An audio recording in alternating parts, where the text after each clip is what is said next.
Hello, and welcome to the Amongst Romans podcast, your window to everything Italy from an outsider's perspective. Join us each week as we navigate the Italian way of life and all the adventures that come along with it.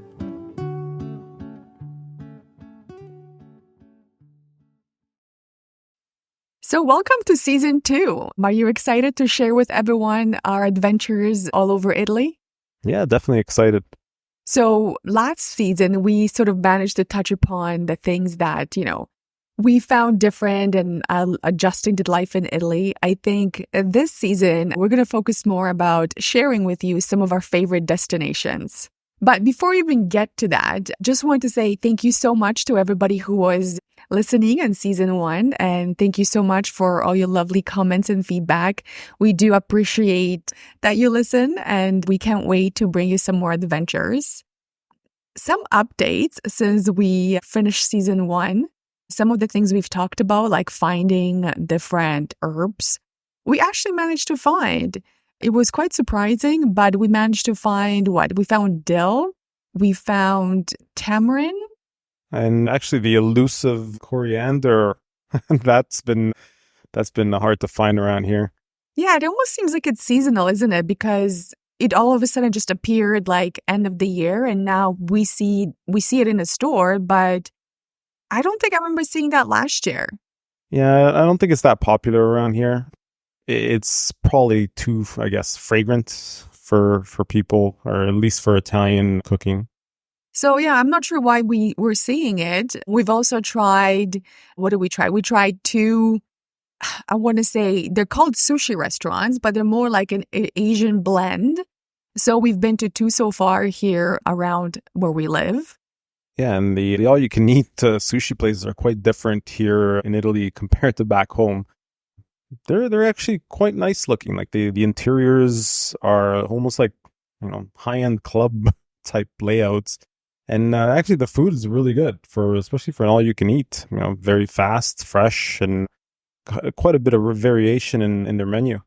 Yeah, it was more like walking into like a what's the called? When you have weddings and stuff, like a hall. Yeah. And they were so like done up. But strangely enough, well, maybe it's not strangely, but they were really busy, which when you consider that Italians are not that open to other foods, it was actually kind of nice to see that there were so many people at the restaurants. It was quite busy.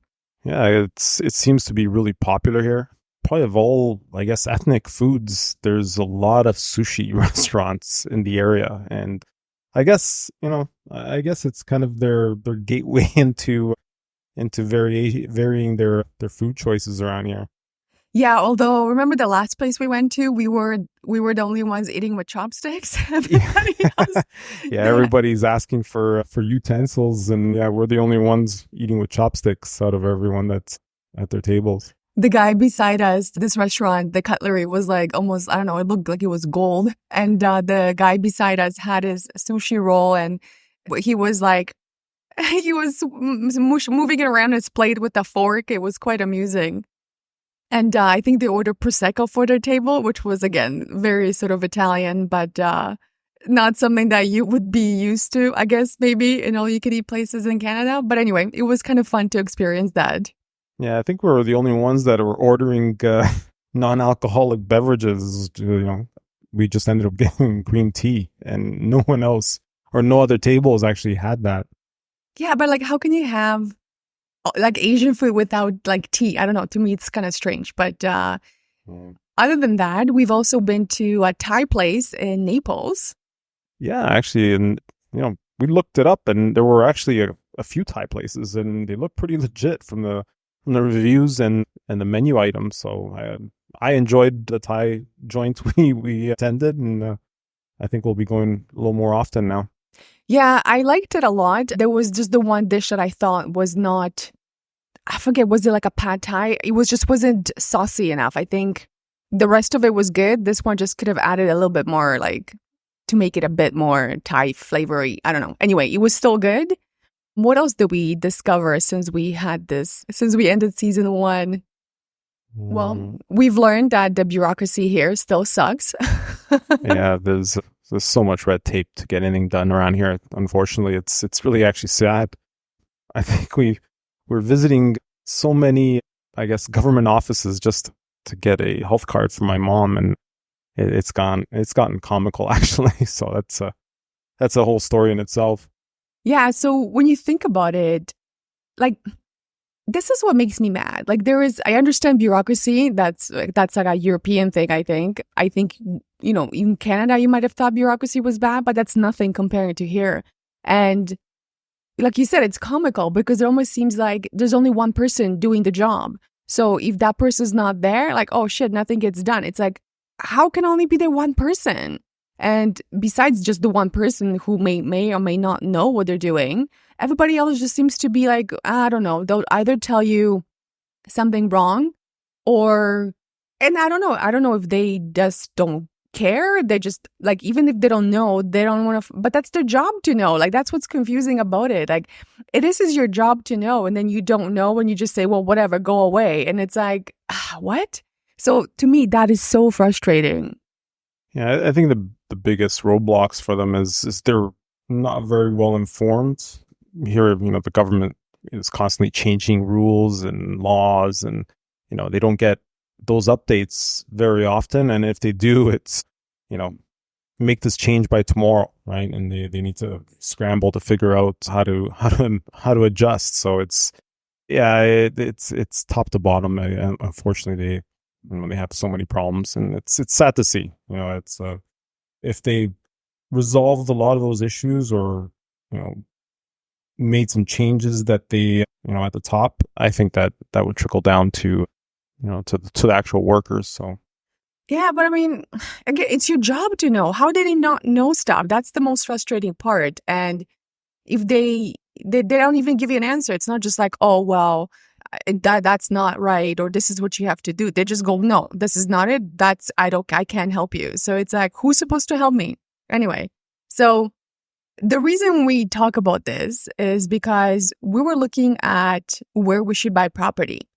So for those of you who are new to the podcast, so we live in the region of Campania, which is famous for the Amalfi Coast, and Naples, really. Those are the two main places that I think most visitors visit. So within Campania, we live in the Avellino province, which Avellino, the city, is the closest, biggest city to us. Now, what I found interesting was when we told people, like, back home, oh, we're moving to Italy, everybody was like, oh, what made you choose where you live?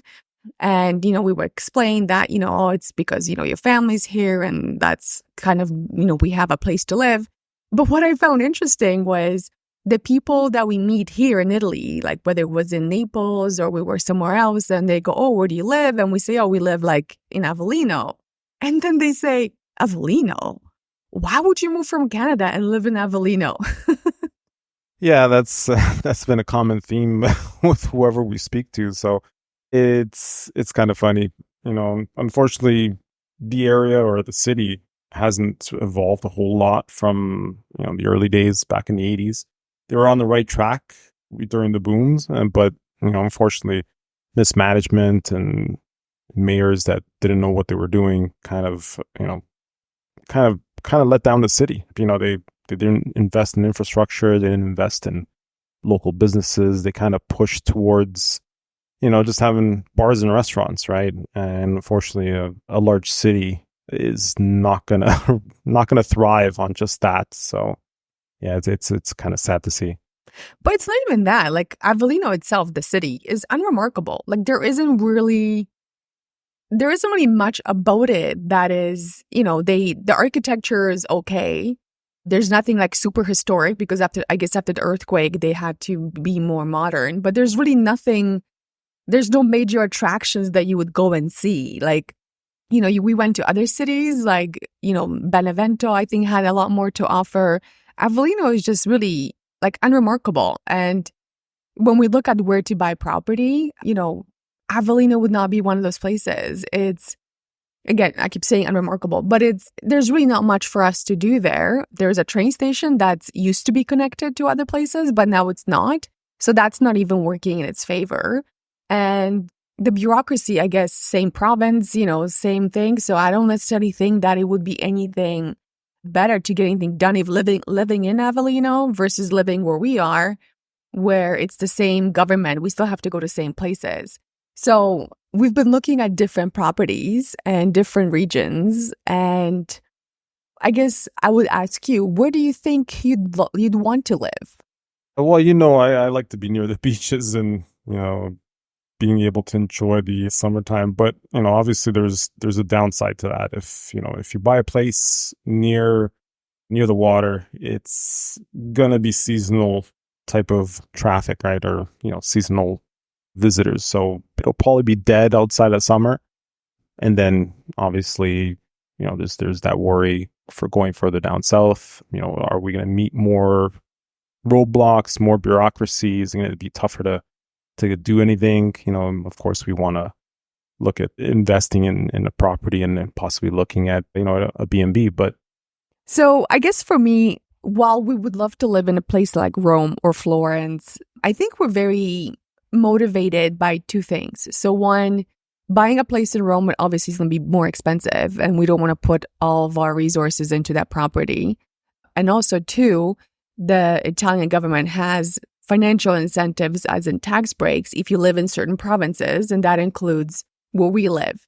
Now, we've always been looking at Puglia because Puglia has, in my opinion, a lot of different character that most people don't see. I love when we were in Puglia, we've been a couple of times, but also it has some drawbacks. So what are your thoughts about Puglia? I think, that would be at the top of my list. Initially, it was, at least, but I think it's I'm second guessing that decision. So, it might be a good option to kind of expand our search to something further up north.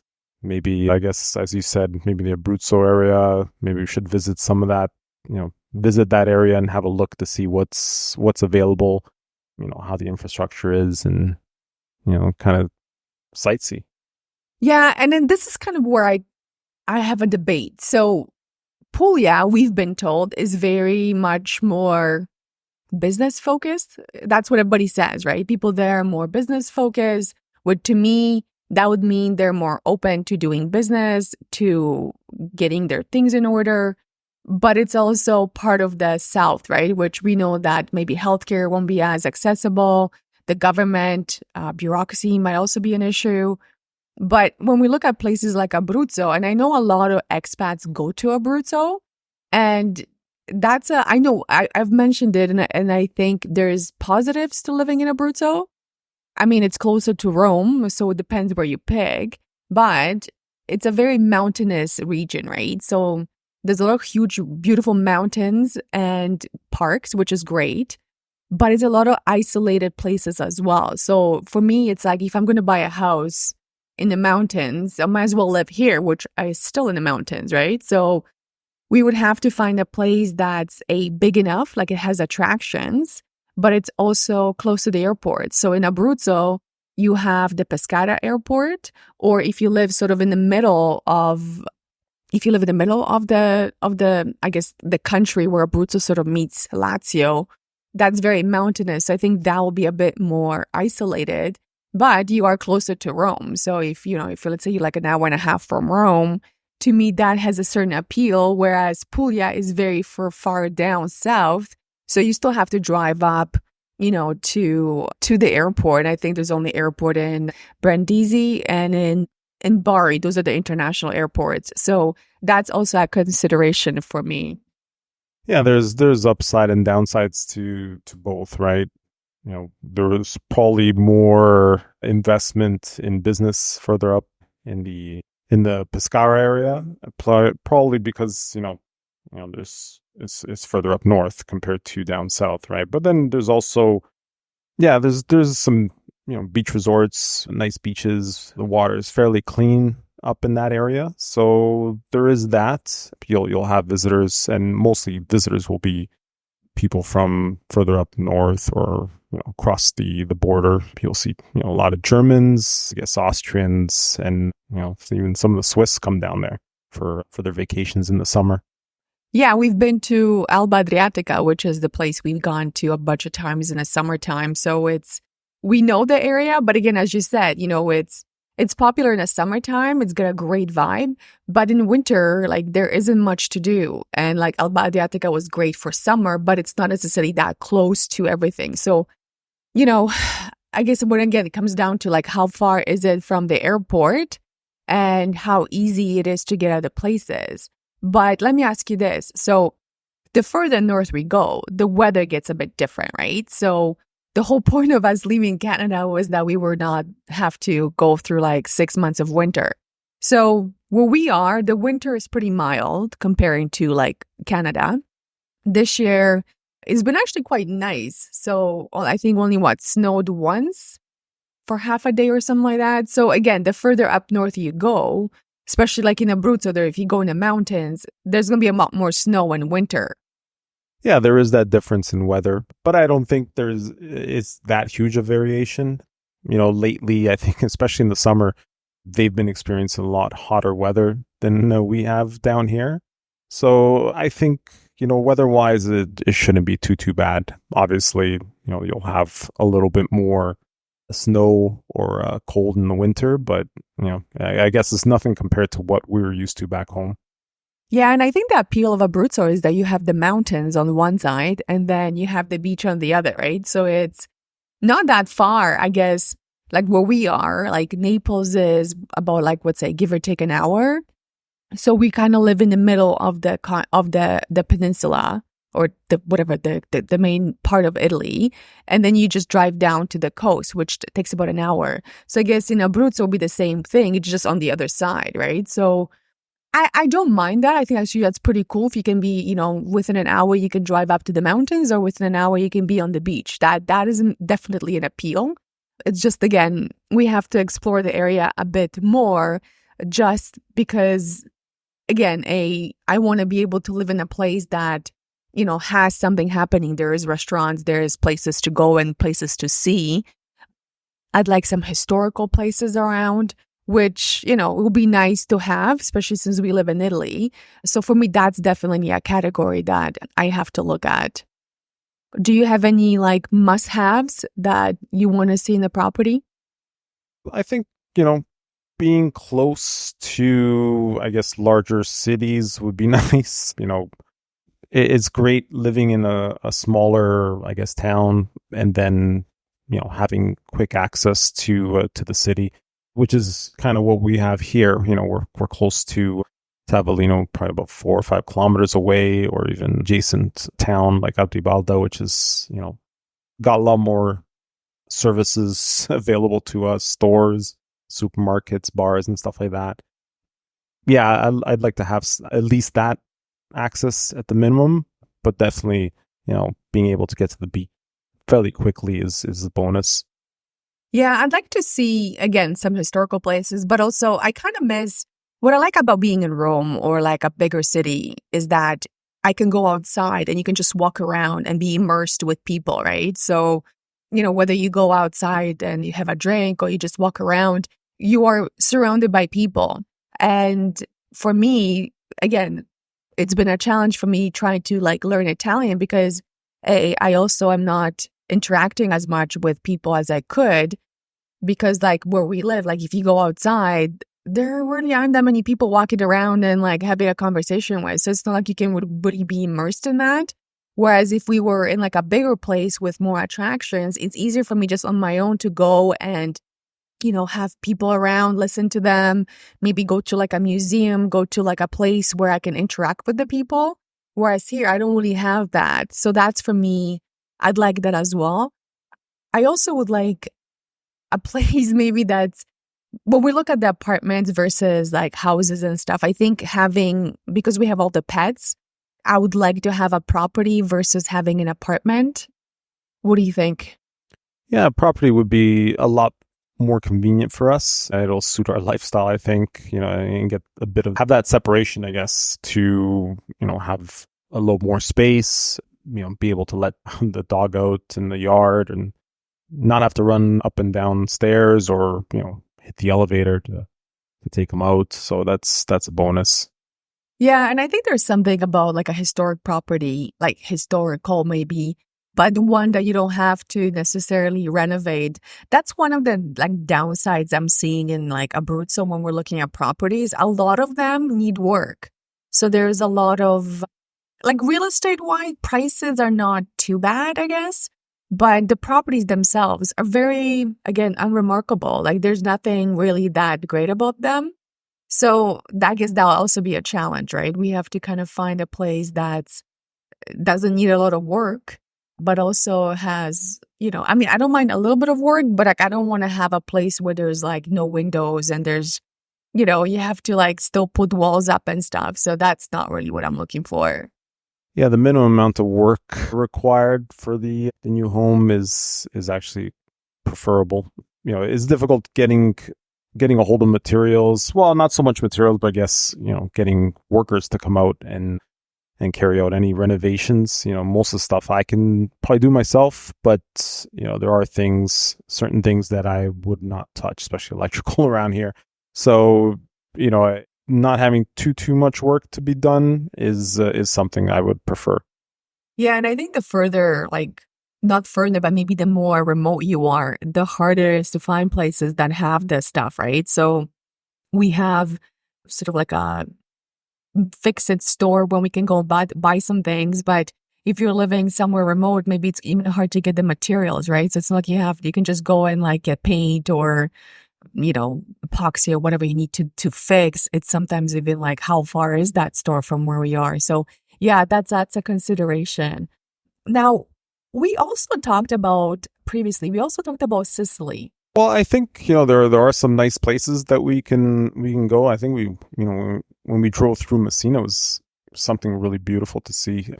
I'm sure, they have some nice properties there, but there is that looming shadow of organized crime still down there, and that could be a roadblock to running any sort of business or having something small like a B&B. There's that possibility that you might run into something like that. Obviously there's, they've cracked down a lot on that, down south and throughout Italy, really. Otherwise, food's great. The weather's perfect. It suits us to a T. So I think, it would have been an option, but, there is that concern still. Yeah, for me, it's the volcano. I mean, it's an island.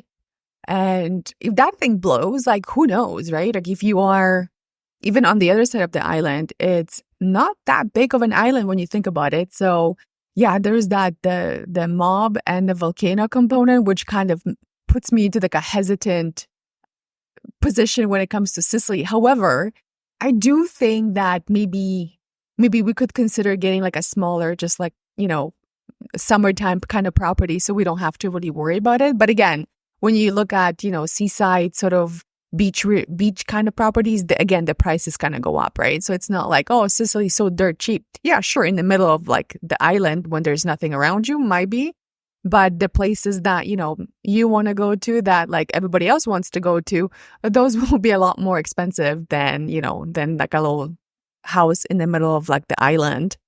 Yeah, definitely the prices reflect that, right? People have been catching on to the area. So, there are people that purchase vacation homes, summer homes, and they go down, mostly from the north, they go down for the summer, right? And spend their summers there, which could be months. So it's definitely not a secret anymore. And, prices reflect that. Yeah, Sicily's again, as much as I'm sort of on the fence, I think it's still a contender, at least for some type of property. Again, for us, it's kind of easier to get to, but at the same time, depends where you live in Sicily. Because again, you have to be, for me, close to the airport and close to like amenities. We've been to some really cool towns in Sicily. So again, like it's fairly, it's accessible as to getting around the island. I would say it's not that difficult. It's just that, again, we have to consider the quality of life. And I think it's always an interesting part because, what quality of life means to me or you might not mean the same thing to someone else. So I think that's why a lot of people are moving to Italy and living sort of in like small, tiny villages where like, they have the views and, it's like a quiet, laid back vibe.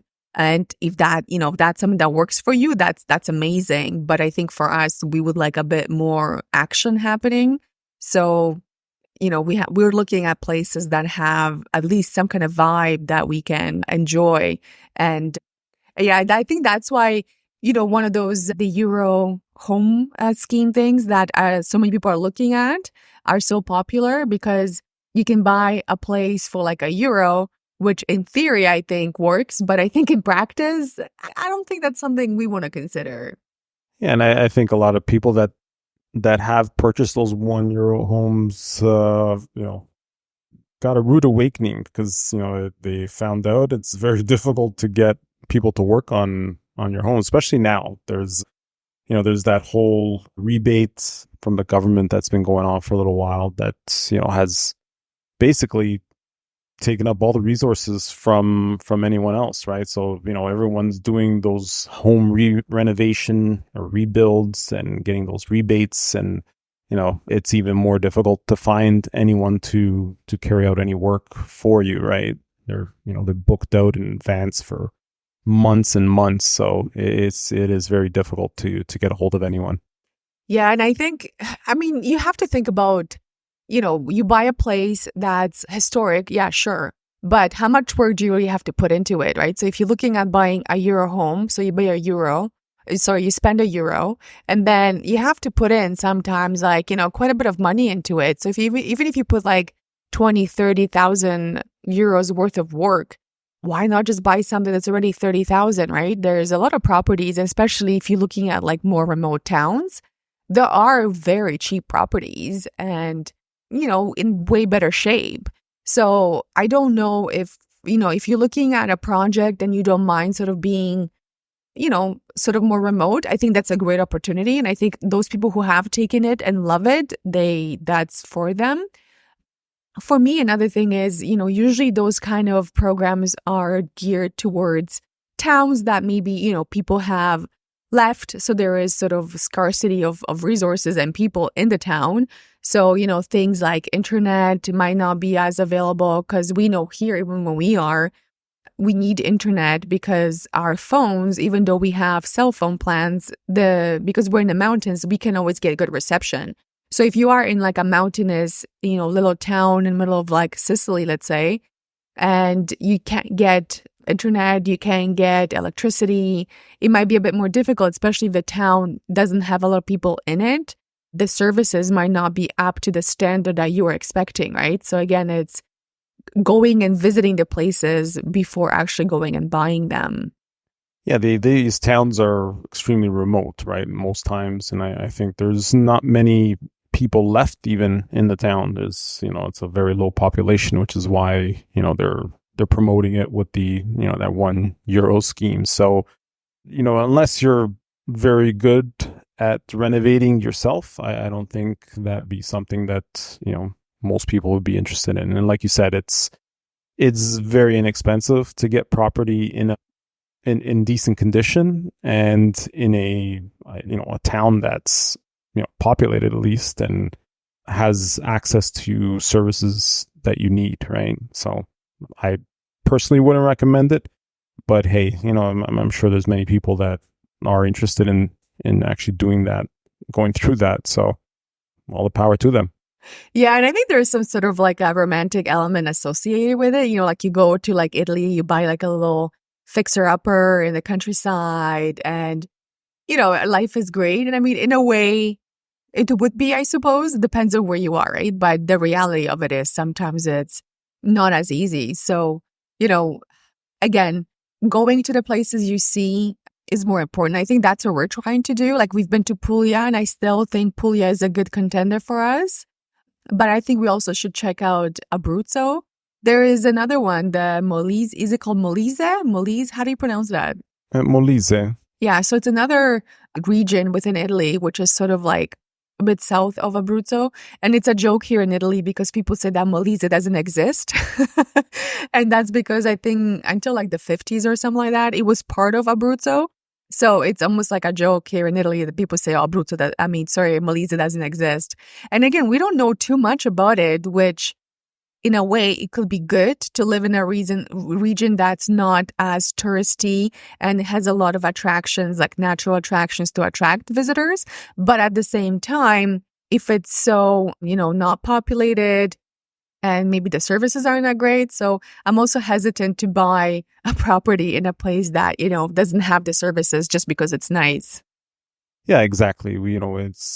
It would have to suit our needs. And I think we're kind of familiar with how things work, and especially in smaller towns. So I think we need to carefully choose our next move, right? And I think we'd have to explore and spend some time in these areas to make that decision. Now, there's a thing here, and you've told me about this before too. So a lot of people have a house listed, right? So they will list a property and it might be like a crazy price for what you get. But even if you go and try to buy it, they don't really want to sell it to you. So what's the deal with that? There could be so many reasons for that. Most times it's, inherited properties, and, you have multiple families involved. So, you might have, say a brother, sister, a couple sisters, and, everyone but that one brother might not want to sell in the end, right? Even though they posted it up for sale, they still have that internal argument still going on. So I find a lot of that is actually occurring in the area. Another thing we learned is that I think that's a thing in Italy where houses are built illegally. So I'm not sure how far that goes, but it seems to be like a problem like in different parts of Italy. So I guess over time, people would just build places. So that's even like whole buildings or just houses or whatever without proper permits. And I guess they would just go and like see a field and build a house? Yeah, I think for down south you go, the more that occurs. But even, people that own the lands, they end up, putting in their plans, submitting their plans to the town hall. And then, on they make changes on the fly and then don't actually, submit those changes or, redo those plans, right? Inspections here are really sparse. I'm sure it might be different in other areas, but they don't come and inspect your property as you're building it, right? Or at least as often as they should. And, you end up having tons of properties that get built that are totally different from the plans that are submitted. And, then you run into those issues when they sell. If they start digging, whoever the buyer is, if they start digging and having a look at how it was built, they may end up finding that it's an illegal home, basically. And then there's a lot of work to resolve those issues. You could be looking at tens of thousands of euros to fix the problem, and it may not actually be worth it. So a lot of times you might see, a nice looking property that's cheap and it's been there for a long time. You wonder why, why is no one buying it? And that could be very well the reason, right? Yeah, it's also something that keep in mind when you're looking for a house. Is always easier to go with a professional. And you might be tempted to buy, here, I'll just give you the money for this house. I think I would recommend, like just with anything, I would recommend getting a professional service. And there's a process for that, because you don't want to end up in a situation where you buy a property and then you are unable to do anything with it. So let's say if you need to fix it, or you need to, if you want to, let's say, divide it, or you want to add an addition or rent it out, you might find yourself unable to do that just because of the issues, associated with the way it was built or when or how and so on. Yeah, I agree with that. If you are interested in a home, I would definitely find a trusted real estate agent, first of all. We usually word of mouth, or, even checking with other expats, or even online forums, Facebook pages, groups. Seek out recommendations, and then get what they call a geometro, which is essentially an architect, and they can take a look at the property, dig up those plans, review them, make sure everything is correct. And obviously, the real estate agent would have their the lawyer to draw up the papers afterwards. But I would highly recommend you go through that process and be very careful, because you don't want to be stuck with 30, 40, 50,000 euro mistake, right? Where you can't even make any modifications to it. And at a worst case scenario, you may not even be allowed to move into it if something occurs, or something's brought to light to the town hall. So Yeah, that's a good point, because if you can't even move into the house, then like why did you just buy it, right? And again, selling it back, you might not be able to, and you end up being stuck with a property that you can't do anything with. So yeah, all the fun things about buying a property in Italy. And we've been looking for what? Like we've been here for, I want to say like, well, it's not quite 2 years. We've been here for like a year and a half. And it's kind of like we've been looking the whole time. Even before we moved here, we were looking at places, and there just isn't a property that has, met all the check boxes. So, that's something that we'll be looking at more this year, because I think we want to buy a property and we want to be able to, do stuff with it. So that's something that, we'll be sharing with you and the process. Meanwhile, I think we'll be going to different places to see them. And I'm not sure where we're going to end up. it's going to be quite a journey. The upside I find is it's nothing like back in North America, where you'll see properties with multiple offers, or they get sold immediately. Most properties stay on the market for quite a while, so there's really not a huge rush. So I wouldn't expect most times the process to be quick. It's very long and drawn out. Even if you're paying in outright, the full amount outright, not having to worry about dealing with banks or mortgages and stuff like that. Most times, they take their time completing the transaction here. So if you're in a hurry, yeah, it's going to be you should be expecting a long haul to acquire the property. Okay, so when it comes down to it, we're not sure where we're going to live. But if money was no object, like that wasn't an issue, where would you want to live? You know my answer. It's going to be Rome, right? Rome has everything, has history, culture, access to everything pretty much. If you're looking at healthcare, it's got the best hospitals in the country. I mean, obviously, you have access to everything we're used to in living in a big city, right? Probably the second choice, obviously, is going to be Tuscany, right? Out in Florence. So I think those are my top two choices. Yeah, I think for me too. Rome is definitely the number one choice. So if it wasn't for Rome, or maybe in addition to Rome, I think I agree with you. Florence would be also a strong contender, because it has a lot of things that we love. And plus, it's Florence. It's a beautiful, beautiful city. But I want to throw in a third one that sort of I would love to consider, and that's Palermo. Yeah, Palermo was actually really nice. It's a beautiful city. Food is off the charts, obviously. you remember how good dining was over there. And, obviously you also have the history. You have plenty of museums, plenty of exhibits to go visit. So it's got a lot of culture and history.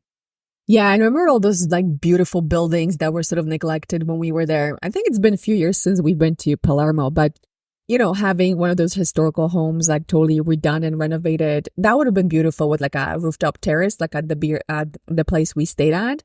I think that would be a strong contender for me as well. Agreed.